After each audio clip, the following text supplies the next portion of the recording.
All right, so if you are keeping up, we have done our I pod sales, right?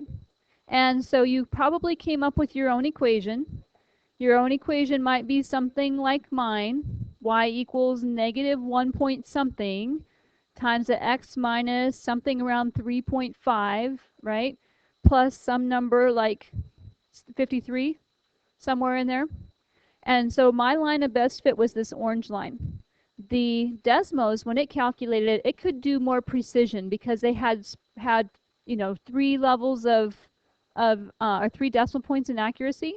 So it came up with a negative 1.459 for its B, its leading coefficient, and a 10.8 or 487, and then so forth.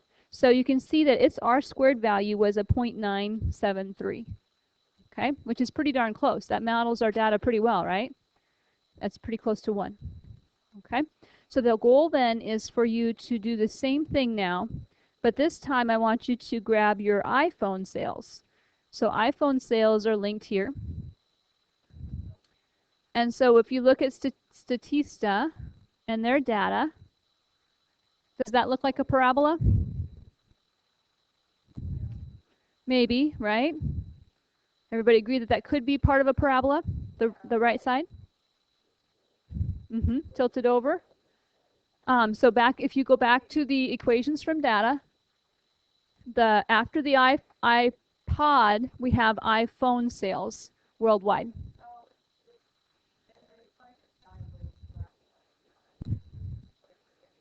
If it would be a sideways parabola, yes, it could be a square root. So this looks like it might be parabola, a parabolic kind of thing, but it also could be something called, yep,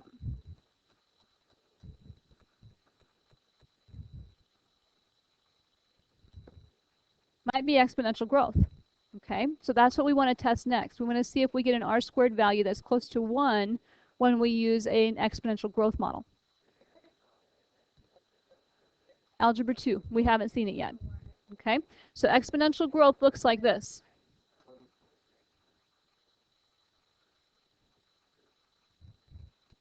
Y equals A times B to the X.